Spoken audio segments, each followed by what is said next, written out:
Hello and welcome to GNN, a weekly Fallout-themed podcast brought to you by Shoddycast, the makers of Hidden History and Fallout Lore, The Storyteller. I'm your host, Charles Battersby, and with me is my co-host, Austin Horgan.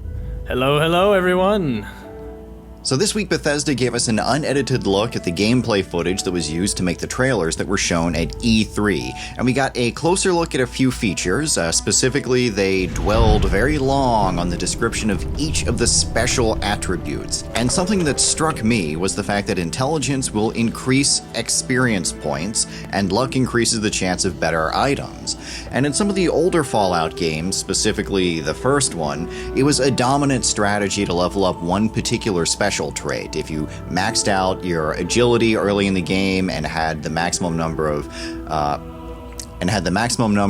action points, then you had a very clear advantage for most of the game. So I'm wondering if there's going to be a dominant strategy with Fallout 4's special system, namely that putting all your points into intelligence and luck, is that going to get you to a higher level faster and much better equipment faster? So what do you think, Austin? Some of that has existed throughout in Fallout 3 and New Vegas, where I always went for maxing intelligence, which is what kept me from playing a stupid character for so long, because I just hated the idea of not having all the skill points I could possibly have. I would be amazed if they somehow managed to phase out min-maxing in Fallout 4, however. It seems to be no matter what system you build, people will always find the one skill that doesn't really matter as much and drop it like a sack of potatoes and kind of use that to push everything else forward. Yeah, I found that after the first game, they did a pretty good job of balancing out some of the min-maxing, and that you had to put a few points into everything just to survive the Temple of Trials right at the beginning of the game. If you tried min-maxing, you'd know right there from the start that your build wasn't working too well when you get killed by the ant because you're not strong enough to wield your spear. Right? And what other insights do we gain from this new trailer? It mostly seems like the little in-between moments were just left in. I don't think that there was much that was new and shocking as a grand revelation of this. It was just a more fluid example of what the gameplay is going to be like. It more clearly displays all the things that people had already gone frame by frame and picked apart when we had the montage earlier. Though it kind of does. I'm a little interested about the vertibirds and how they control, which has not really been indicated yet, but I'm kind of suspecting that it's an on-rails type thing. I'm not sure how controllable the vertibird is going to be from the player's perspective. I'm thinking it might kind of follow the Skyrim controlling the dragons type mythology philosophy, where you're kind of hovering around some enemies, but you're not actually in control of what's going on as much. Now, you're not the only one that's wondering that. We posted on Twitter, and we got a few people asking about what's the possibility of DLC that adds vehicles. How do you think the vertibird will change the Fallout? Are they giving us a huge map, but then not making us explore it? And this is something that's been a part of the Fallout games, that they deliberately did not give you a mount or any kind of, even a sprint button. So they've designed all those levels so that you're supposed to run down the road, see everything, and say, hey, what's over there? And, ooh, I wonder what's inside that building. And, gee, that's a vast desert. Something must be across it.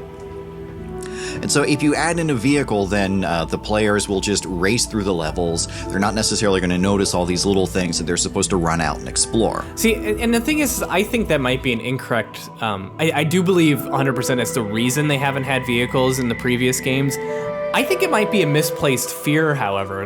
Because, for one thing, I've been fully capable of rushing through a game. Like, for instance, whenever I play Fallout New Vegas, I always like to run around grabbing all the little bits of evidence that incriminate Benny, and then go straight to his place and just shoot him in the frickin' face, and then I go off, and then I have my adventure, because it just feels so good.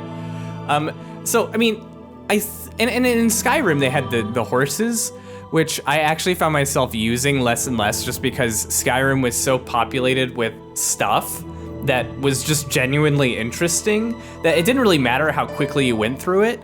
So I I think we probably still won't see too many vehicles because the engines that they tend to build these games on aren't the best for driving cars and motorcycles and stuff. The mods I've seen have not been on the older games have not been the greatest looking. Yeah, those of you who are interested in having vehicles in Fallout, there are some mods that add in motorcycles and cars to Fallout 3 and to New Vegas. So if you do a little hunting on the Nexus, you can find a couple of them, and they're inelegant because the engine isn't really designed around that. So you're essentially running faster while wearing a truck as a vest. So you're not going to be able to get that off-road feeling of driving around and jumping over stuff and, the Mad Max experience that every Fallout player wants. And fans that are interested in having post-apocalyptic adventures from Bethesda with vehicles, they have another game called Rage, which has a lot in common with the Fallout universe, but it's designed specifically around driving your cool Mad Max vehicle around the desert. And the way that they get around the exploration is that every mission that you arrive at, you'll go through the whole place, and it's shaped like a big loop. So you get to the bad guy's base, fight your way through, and then when you reach, the main bad guy's headquarters, there's always a convenient balcony with a zip line that leads right back to where you left your vehicle.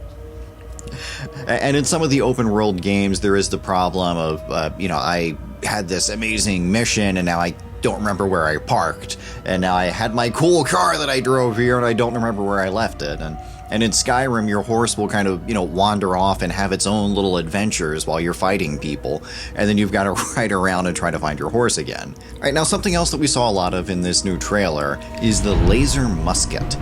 So Todd Howard referred to this as the signature weapon of Fallout 4, and we haven't learned a whole lot about it.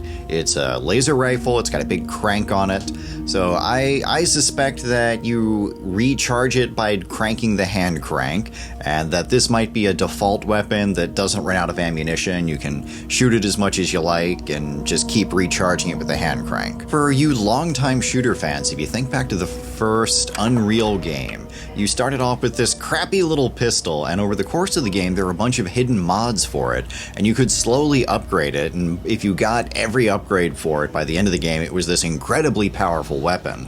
So I think that the laser musket's going to work a little like that, because we know that modding and adding attachments to your gun is going to be a feature in Fallout 4. So I think that the laser musket's going to have some unique modifications, and if you hunt down all of them in the game, this will be, the min-maxer's weapon, where you're in it for the long haul, and if you stick with this thing, then by the end of the main storyline, it's going to be the best weapon in the game. Alright, so now let's go into a section that we call artsy smartsy stuff. For the last 2 weeks, we've been doing a Charlton Heston trilogy addressing the 3 science fiction movies that he made in the 70s.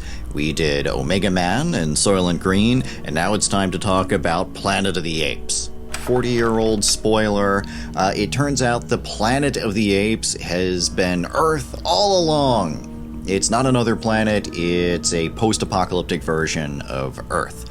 So that's the twist that comes up at the very end of the movie. For almost the entirety of it, you don't know it's a post-apocalyptic setting. You just think it's this dystopian world where the apes rule and it's a madhouse and humanity is kept as animals.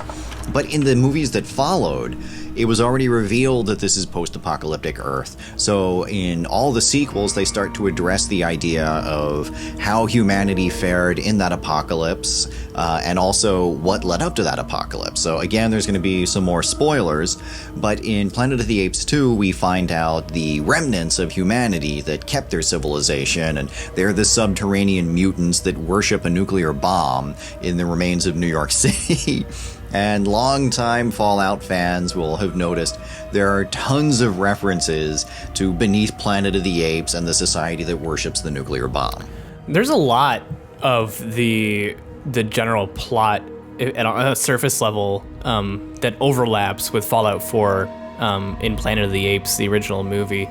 Especially, there's this. Well, I mean, the whole setup is that they're astronauts, so they're government officials who go on a space voyage, and they're in hibernation, and they wake up, in this place that is weird and it's covered with apes that are human-esque, and then at the very end you find out that it's Earth, which I mean has a lot in common with you're taking someone who's a government official, like the protagonist of Fallout 4, who wakes up in the future to a dystopia.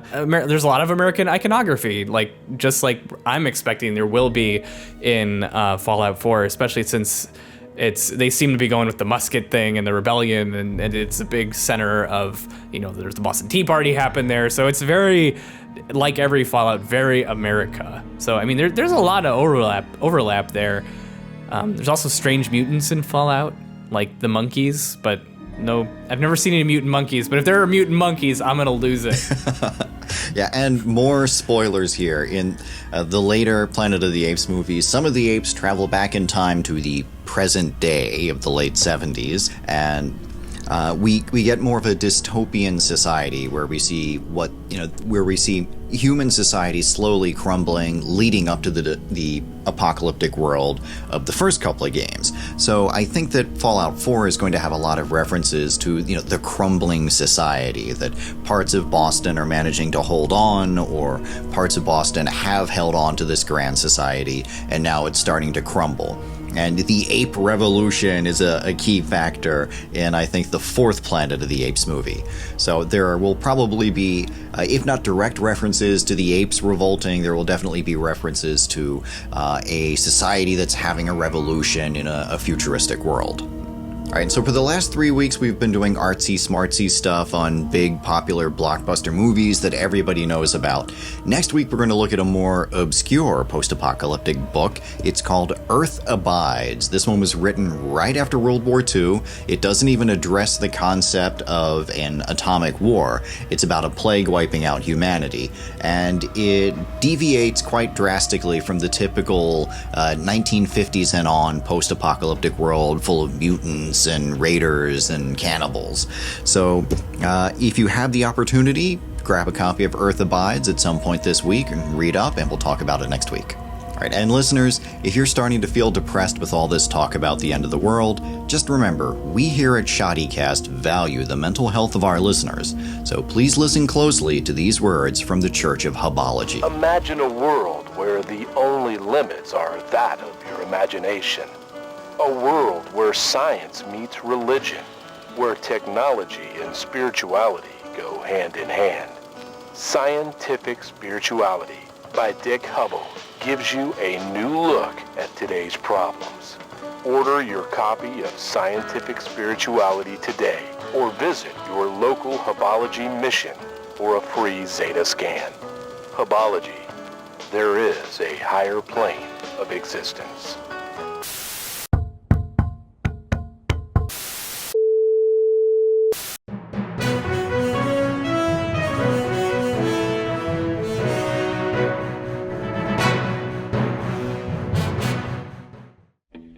All right, and welcome back. Now it's time for a segment we call Viewer Questions. Tim Hooray 747 on YouTube.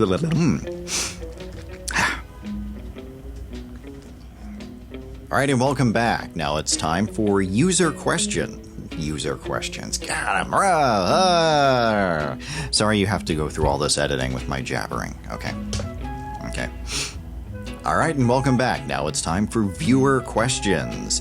First up is Tim Hooray 747 on YouTube. He asked, since Moriarty managed to somehow get a boat from Ireland to the USA, and there are a few English people in the Fallout games, perhaps there could be a DLC set in Western Europe, especially since now it's possible to fly with a vertibird. So this does bring up an interesting idea that they actually had with Fallout New Vegas, that vertibird technology exists.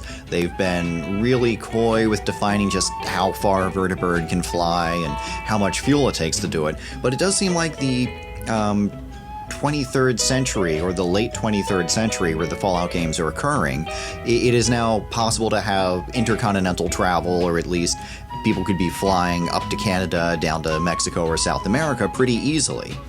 So, Austin, what do you think about the possibility of having American characters flying to and from Europe or Asia?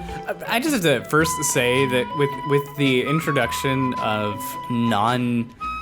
continental characters, it drives me positively nuts that you can't ask them more about where they came from and how they got to the United States and what the state of the other countries are. That drove me crazy. I was like, this is so pivotal. This is like huge, because the general idea that people seem to propagate is that the United States is kinda it, but it clearly can't be if some person was born in another country and managed to make it over here. And I think we will never, ever, ever, ever see an official game taking place in another country. I want it so badly, and things that I want badly never happen. All right, I'm gonna take a firm counterpoint to that. I think Really? that yes, that the health of the Fallout franchise is going to require them to keep looking at different parts of the wasteland. So they're going to eventually have to do a Fallout game set in one of the other countries. They'll do, it could be Europe, but they could also do Fallout in Russia, showing us the Russian point of view of the Great War. Or they could show us Fallout China. And every week when we do the Fallout lore series, there's always someone in the comments saying, tell us about China. And the little bits of information we know about China are really small. They're just little things that Bethesda has snuck into Fallout 3, just a hint that, maybe something's going on in China. But I think eventually we will have to have Fallout around the world. It may take them several more sequels to get to it, but the franchise itself will stagnate if it's just about big American cities. I hope you're right, honestly, because I'd love to see another country explored. All right, and next question is at Mike_Mart_98. What's the likelihood of choosing to be left or right-handed in Fallout 4 or any new games? So yeah, this is something that it plagues the first-person shooter industry, that it's always default right hand. Now, I remember that there were some really good mods for, I think, Unreal Tournament, which just swapped the animation and let you hold your gun in your left hand, or if you were using a rifle, you could be left-hand dominant with that. So I think this is something that could be done. It's just a matter of, do the developers want to devote the resources to having a reversed animation for everything they do? Austin, what do you think about possibilities of left-handed or just left-handedness in shooters in general?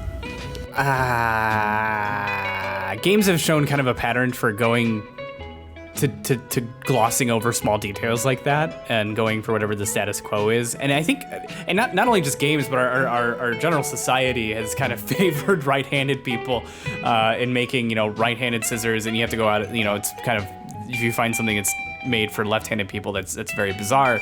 I would be super surprised if they let it into Fallout as an actual out-of-the-box feature release. I would be very, very surprised. I don't think it's unreasonable to presume that there might be a mod for that sort of thing, however, eventually. Because there's a mod for everything, and that seems like that would be one that would be...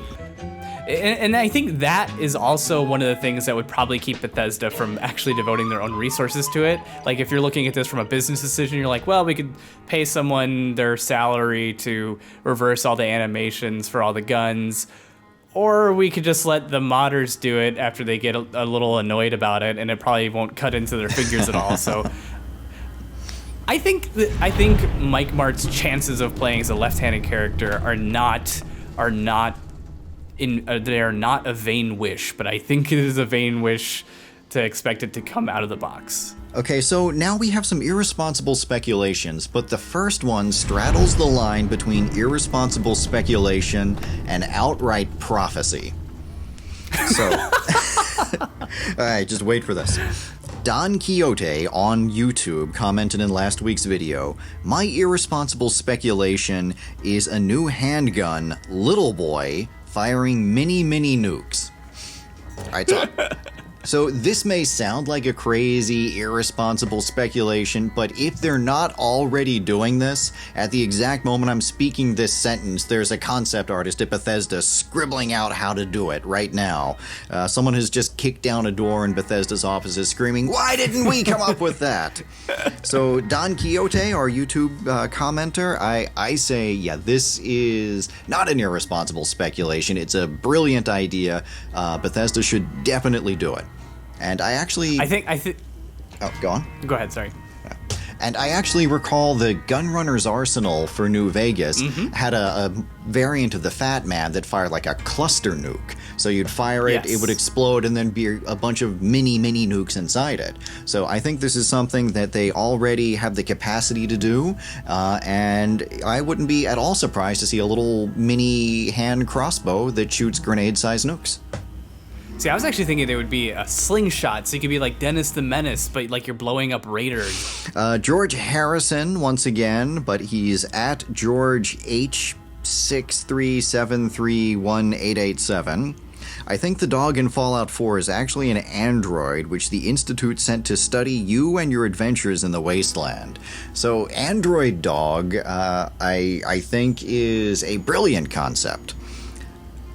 Because people have been speculating that your character is going to be an android, but maybe there'll be, a twist on the twist, and it turns out it's been a robot dog all along. A dog actually unfolds like some sort of Beast Wars transformer and says, "I am the..." It's John Henry Eden is inside the dog. Okay, so at Vatrow, the DLC for Fallout 4 takes place in Alaska, where you fight mutated titans and horrid moose wendigos for the last Twinkie.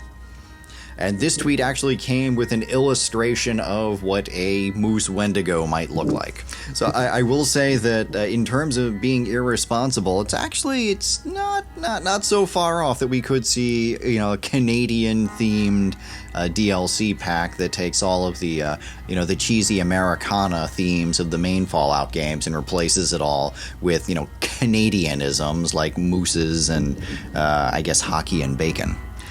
At Captain Manchild tweets, Liberty Prime becomes a companion in Fallout 4 after reassembling himself like the Iron Giant. So first, I guess, spoiler alert if you haven't seen the movie yet. I love how the spoiler alert comes after the spoiler.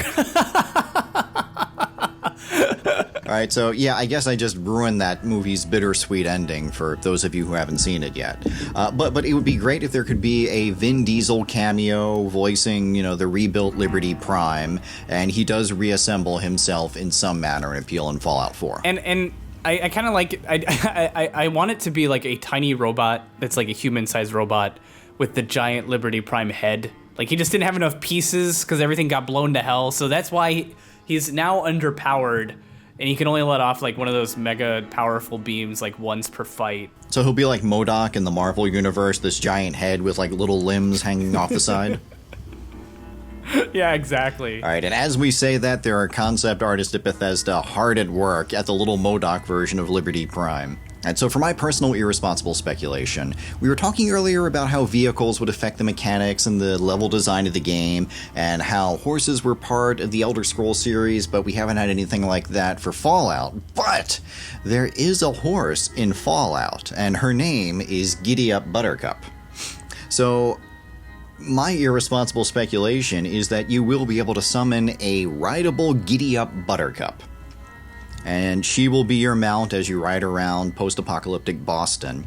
And I'm going to go so far as to say there will be a full Giddy-Up Buttercup-themed DLC pack where Buttercup and her robot pony pals have to go on a quest to assemble the elements of friendship, and if you complete the quest, your robot horse will transform into a winged unicorn robot horse. Are you sure you're getting the spirit of irresponsible speculation now? Because I think that is 100% entirely going to happen. There's no way that can't happen. That doesn't even seem irresponsible to me. If you remember the Antagonizer and the Mechanist, I think there's going to be an expansion upon that entire thread of thinking, in that we're actually going to have in Fallout 4, there's going to be the 5-man band of people in metal suits of armor that are different colors, like, like red, yellow, blue, black, and green, and they're gonna call themselves Power Ranger. Wait, no. Power Brother. I don't have a good name for them, but the Power Rangers are going to be in Fallout 4.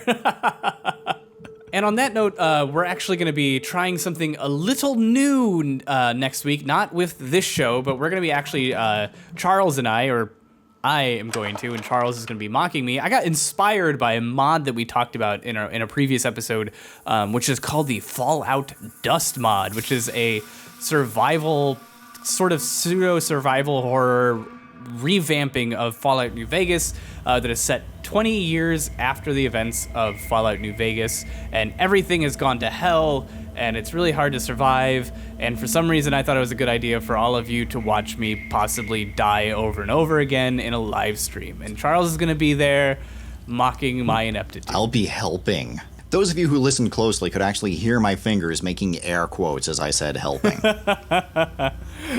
And that's going to be on the Shoddycast Twitch channel, which is just, if you just search for Shoddycast on Twitch, you will find it. And that'll be next Monday. And at some point in the future, I will do a run-through of the first Fallout game playing with a low intelligence character.